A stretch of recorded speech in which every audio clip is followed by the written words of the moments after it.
Opportunities are beginning to build in the cannabis space here in the UK. One company listed recently on the next exchange, World High Life, has just signed a letter of intent to acquire a business and bring it onto the books as an investment opportunity. We're joined now here in the studio by David Stadnyk, the Chief Executive and Founder of World High Life. David, welcome. Thank you. Lovely to be here. And it's good to talk to you because we are in this, what is effectively a market that's only really just getting going. And today, you at World High Life have just made an announcement which shows that you're on the road. We're really excited. We've signed our first letter of intent today for a company called Love Hemp, which is the biggest CBD company in the UK, and we're absolutely thrilled about it. Just before we take a look at Love Hemp in some more detail, just give us some more detail about what's happening at World High Life, because you listed on the next exchange, it's a shell company, I think, to begin with, right. wasn't it? That's right. Explain what's happened across the life of that company so far. We just incorporated the company about 6 months ago. We really were looking around the world where to go next. We've been in Canada, we've been in the US. We really felt the UK was the place to go. So the easiest way to get it up and running was to form an investment company. So we formed World High Life, PLC. So we raised £2.5 million just quickly to get out the gate, and we went public last week.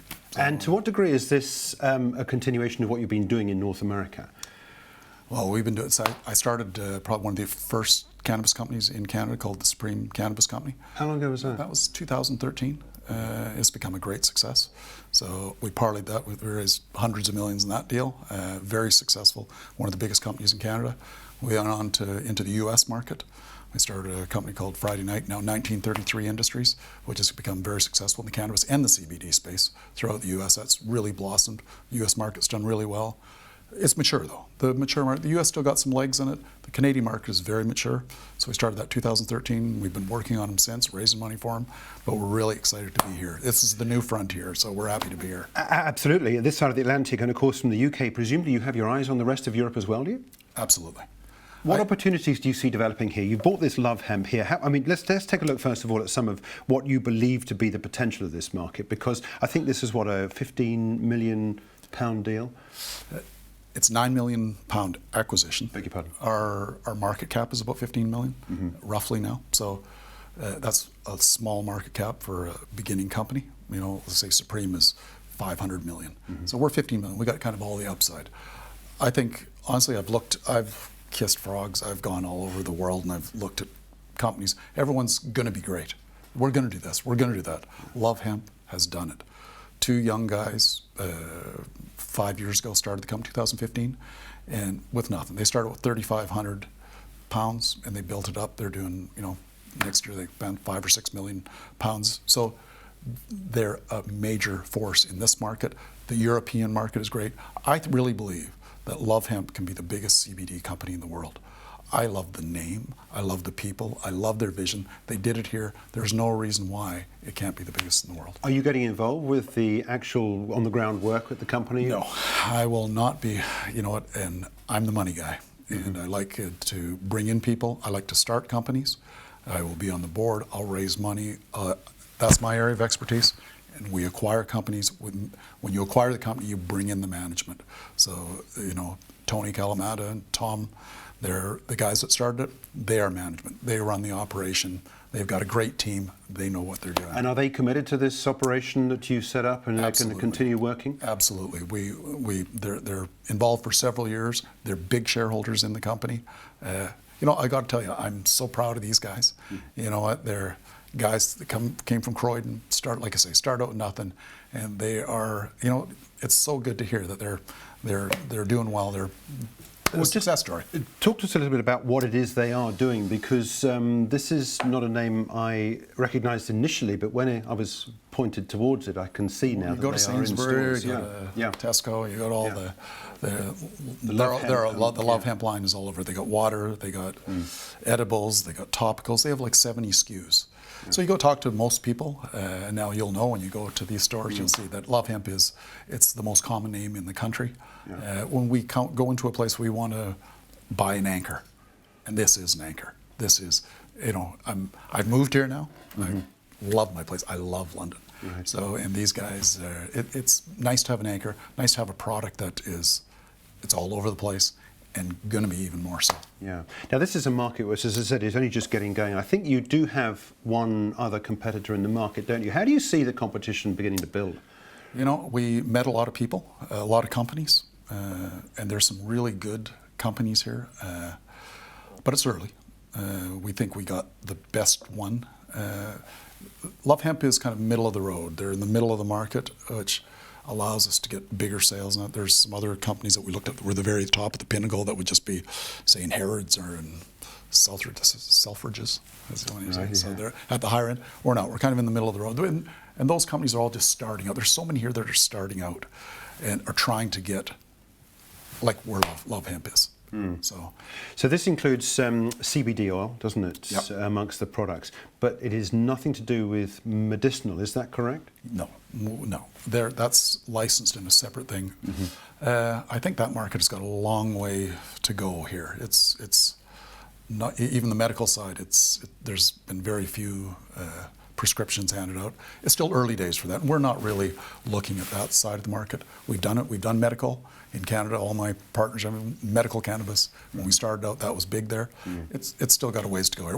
We're looking at it. We're open to it, but really it's the CBD side that we're looking at. We love the CBD market worldwide. Yeah. Okay, let's talk a little bit about World High Life and where you are with this. I said at the top, and you confirmed that market cap of 15 million. You paid 9 for Love Hemp. How was that deal put together? Did you have to borrow much for that, or was it cash on the balance it's going to be sheet? all equity. Right. No borrowing, and all the investors in it are all the people that.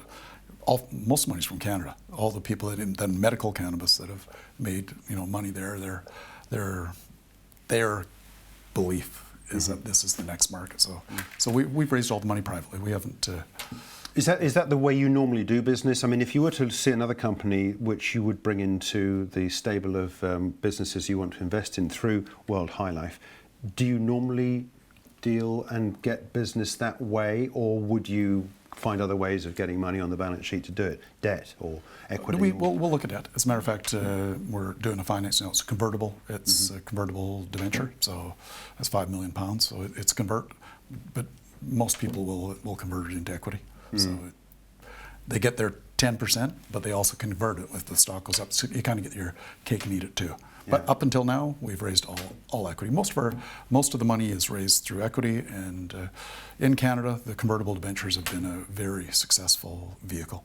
So we're doing that right now. Yeah. What about the rest of Europe? Have you got much time? Yes, we're working with a company called Hanway & Associates here out of London, and Prohibition Partners are two excellent companies, by the way, out of here in London that are leaders in the world in looking at markets and picking where to be.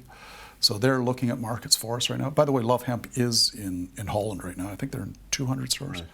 So we are in Holland already. They also are in Thailand, a small deal in Thailand, but nevertheless they're there. So yes, we are looking. We're going to really solidify. We're going to put more money into the UK market, make sure we dominate the market here, and then we're going to look elsewhere. So where do you see yourself then in a year or two's time? I mean, clearly there's a growth strategy and a plan that you've got in mind. Clearly the number one in the UK. Clearly, so we want to make that's our number one goal. Just so we're totally dominant here. In the meantime, we'll be looking to, like I said, with Hanway and with our partners, Prohibition Partners, looking at the markets in the UK, Europe, I should say. So we'll be looking there. And I've got great networks in Canada and the US. So we'll be looking to expand there. So if I was saying in 2 years, I'd say we're on our way to being the biggest in the world. We're in 2 years, because that's pretty early timing. We got a long ways to go to get there. So our idea is to build a flagship store kind of in each country. This is kind of down the road. You're looking 2 years. So we'd have our flagship store in New York, London, maybe Toronto or Vancouver. 3 places, very big online presence, a very big marketing. Like we'll be doing, we're talking to UFC fighters. We plan to have a big marketing division. So the idea is to have those celebrities going into our stores, but we don't want to be too much bricks and mortar. That's not really our goal. But a flagship store, because everyone can't get to those flagship stores, and bricks and mortar's kind of fading a bit these days. Yeah. So we would do that, but you can go online. So big online presence, and then getting the name out there, Love Hemp. Hopefully you'll see it all over. Hopefully go to a UFC fight and you'll see Love Hemp. And in that 2-year period, do you think there'll be a drive to move into medicinal cannabis, or do you see that as something that's really not? The option's definitely there. But I think what we've got here, like on the CBD side and the way the CBD market is opening up worldwide, and it's just so much of an easier market. You know, you can ship products across borders. It's not the stigma with it, you know, and we're totally operating within the laws of the UK. So the CBDs are totally legal, and we're happy with that. It's a small medical market. That being said, if the right opportunity presents itself on the medical cannabis side, we're certainly there to look at it. You know, that's where our expertise is. But we're loving the CBD, no pun intended. But yeah, okay. Well, look, David, it's a pleasure to meet you, and thanks indeed for joining us. It was absolutely my pleasure. Let's look at the business as it's rolling out now with this new acquisition announced today. It's David Stadnyk, the founder and chief executive of World High Life.